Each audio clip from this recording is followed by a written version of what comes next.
कामयार अपने घर के आईने के सामने खड़ा अपना सेहरा ठीक कर रहा है, लेकिन उसकी आंखों में खुशी के बजाय एक अजीब सी सर्द मेहरी और बदले की आग है। वो जेरे लब बड़बड़ाता है कि आज का दिन आयरा की जिंदगी का सबसे यादगार दिन होगा, लेकिन वैसा नहीं जैसा उसने सोचा है। दूसरी तरफ आयरा अपनी माँ के गले लगकर रो रही है। उसे बार बार ऐसा महसूस हो रहा है जैसे कोई अनदेखी ताकत उसे इस निकाह से रोक रही है। निकाह का वक्त शुरू होता है। मौलवी साहब आयरा के सामने निकाहनामा रखते हैं और वो कांपते हाथों से दस्तखत कर देती है। निकाह के फौरन बाद जब कामयार के दस्तखत की बारी आती है तो वो कलम उठाने के बजाय अपनी जेब से एक छोटी सी रिकॉर्डिंग डिवाइस निकालकर मेज पर रख देता है। इस रिकॉर्डिंग में खावर और आयरा की वो पुरानी गुफ्तगू चल पड़ती है जिसे कामयार ने तोड़ मरोड़ कर एडिट किया होता है ताकि ऐसा लगे कि आयरा अब भी खावर के साथ मिली हुई है।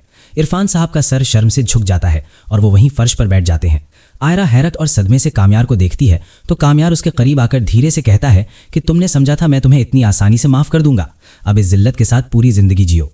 वो निकाहनामे पर दस्तखत तो कर देता है, लेकिन रुखसती के वक्त वो आयरा को अपने साथ ले जाने के बजाय वहीं छोड़कर अकेला गाड़ी में बैठकर निकल जाता है।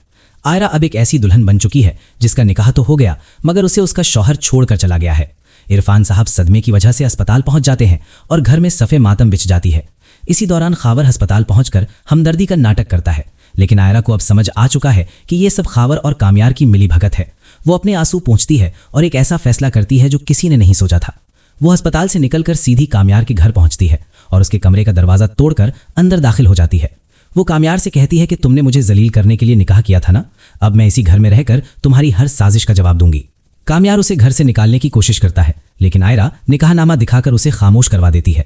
अब एक ही छत के नीचे दो ऐसे लोग मौजूद हैं जो एक दूसरे से नफरत करते हैं मगर निकाह के बंधन में बंधे हैं।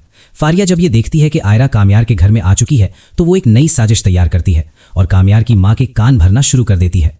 लेकिन कहानी में ट्विस्ट तब आता है जब आयरा को कामयार के लैपटॉप से कुछ ऐसी ईमेल्स मिलती हैं जिनसे साबित होता है कि कामयार खुद किसी बड़े माली बहरान में फंसा हुआ है और उसने ये सब सिर्फ दौलत के लिए किया था।